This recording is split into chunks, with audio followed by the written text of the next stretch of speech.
중학생 아들이 말을 안 듣는다고 아버지가 자기 회사 직원들을 시켜 아들을 야산으로 끌고 간 다음에 나무에 묶어놓고 때리게 한 사건이 벌어졌습니다. 이 교수님, 네. 친아버지가 맞아요? 예, 친아버지 맞습니다. 그 47세고요. 어. 그 자영업을 하고 있습니다. 예. 그런데 그 아들을 너무 강하게 키우려고 하는 이와 같은 욕심이 있는 건 모르겠지만 어쨌든 직원 2명을 시켜서 이 아들을 예. 아들 13살입니다. 중학교 1학년이래요. 예, 중학교 1학년인데 그 산에 데려가서 한밤중에 나무로 묶어놓고 그것도 그 야구 방망이로 그 엉덩이와 허벅지 등을 6대 이상씩 때린 거죠. 어떻게 보면 가부장적 왜곡된 이런 마음이 더 큰 것이 아닌가. 그래서 예. 상당히 충격을 받았던 지나가는 행인이 신고를 했는데 어쨌든 친자 아버지는 맞다, 친부는 맞다 이렇게 네. 말씀드릴 수 있습니다. 자, 어떻게 들켰을까요? 경찰 얘기 들어볼까요? 중학교 1학년짜리 애가 말을 안 듣는다고 해서 자기 회사 직원들 시켜가지고 뭐 혼내주라고 하는 그런 내용입니다. 몽둥이로 6대 정도 이렇게 허벅지 부위 신음소리 나니까 그 운동하는 그 분이 신고한 거예요. 네, 이분이 신고를 안 했으면 이 중학생 정말 6대가 아니라 뭐 60대까지도 맞을 수 있는 상황이 아니었을까 정말 걱정스러운데 아니 중학교 1학년이면 아직 어린애고 그리고 저 김동철 박사님 모셨는데요. 아이가 뭐 평소에 얼마나 말을 안 듣고 사고를 쳤는지는 모르겠습니다만 아들 잘못 키운 거는 결국 부모 아버지의 잘못이기도 하잖아요. 야산에 끌려가야 되는 거는 이 아버지 아닌가요, 그러면? 분명히 아이가 아무리 큰 잘못을 했다고 하더라도 예. 부모가 아이를 정말 야산에 끌고 가서 야구 방망이로 협박을 하고 그 아시는 분들이 예. 그리고 청태풀을 가져갔다는 입을 붙이려고 했다는 건데 이거 뭐 조폭 조폭 영화에서만 나오는 예. 얘기인데 아닌 아버지도 계시겠지만 정말 나쁜 아버지들도 분명히 있습니다. 예. 자, 양육에 관계된 문제입니다. 이게 사실은 양육은 교육자들이 하기도 합니다. 그러니까 훈육에 대해서는. 그러나 양육과 훈육을 같이 하는 건 부모님들의 역할들이 상당히 큽니다. 그런데 아버지가 이런 부분들이 잘못된 건데 요즘 부모님들을 이렇게 이제 젊은 부모님들 이렇게 좀 보면 다 그렇다는 것만은 아닙니다만 예, 물론. 일부 부모님들은 아이들이 게임 중독이 된 것처럼 어른들, 아버지도 게임 중독이 돼 있고 그리고 또 아버지가 아이들하고 똑같이 노는 행동, 욕설도 심하게 하고 하나의 예. 문화처럼 만들어져 있어서 아이들이 어른들을 볼 때 나와 별반 차이가 나지 않네. 자, 이런 식의 생각을 하기 때문에 예. 정보라든지 그러니까 존중에 대한 부분들이 좀 많이 깨져 있습니다. 예. 그러니까 존중에 대한 부분들이 깨져 있으니까 아버지 역시 화가 날 거고 그리고 네. 본인의 말을 듣지 않는다라고 생각을 해서 타인의 힘을 빌리는 경우도 있죠. 그렇군요. 뭐 아이는 부모의 거울이란 말도 있지 않습니까? 그렇죠. 손 변호사님.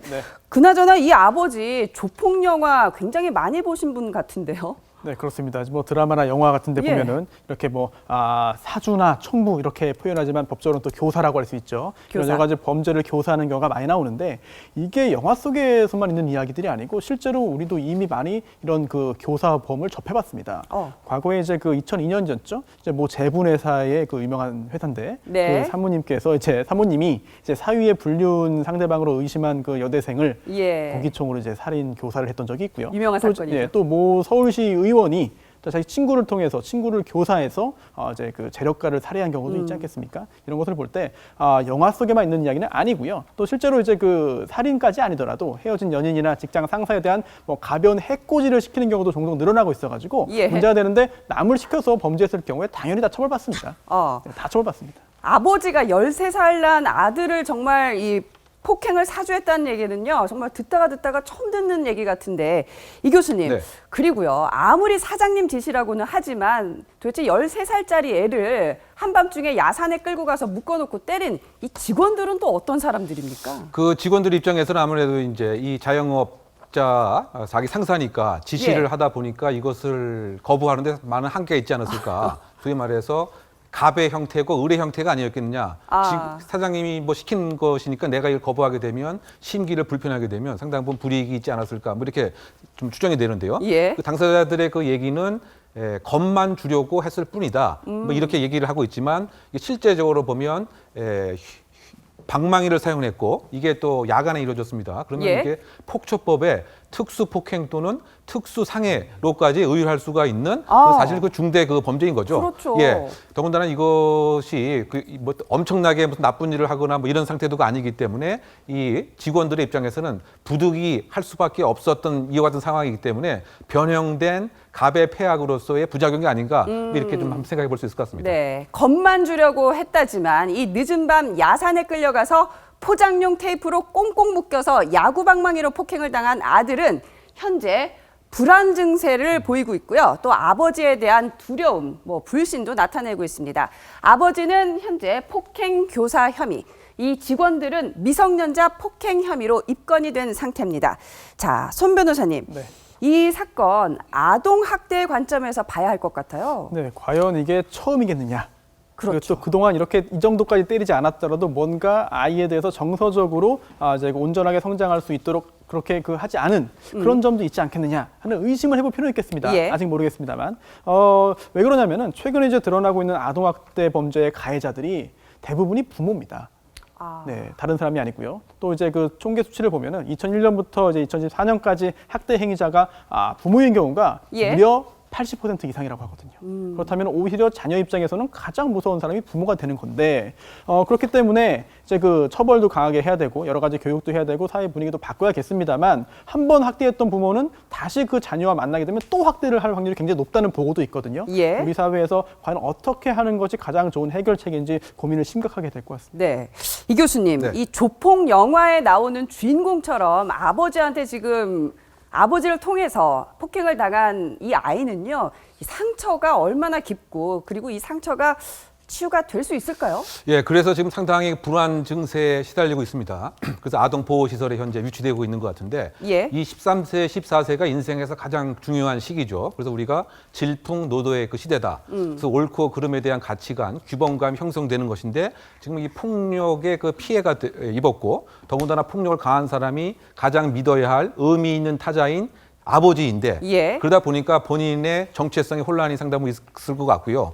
또 향후 폭력을 대물림받을 가능성이 있지 않을까. 아하. 예를 들면 이제 본인이 이제 그 아동 학대, 폭력적인 학대를 당한 경우 예. 자신이 부모가 돼서도 예. 폭력이 대물림받아서 똑같이 폭력을 행사하거나 또는 자기 여자친구, 자기의 아내에게도 폭력을 행사하게 되는 폭력의 그 악순환에 빠질 가능성이 상당히 있지 않는가라고 하는 우려가 있기 때문에 이 정신적 그 트라우마, 외상 후 스트레스성 장애에 대한 체계적인 심리 아하. 개입과 심리 치료가 이 예. 아이에게 꼭 필요하지 않나 생각됩니다. 네, 이 아버지가 잘못했다는 것은 100번 말해도 모자랍니다만 그런데 한편으로는 또 이 중학생 아이가 오죽 평소에 말을 안 들었으면 어떤 정말 사고를 많이 쳤으면 이 아버지가 오죽하면 그랬을까 하는 생각도 들긴 들어요, 사실. 김 박사님, 네네. 사고 치는 애들 사람 만드는 법 없을까요?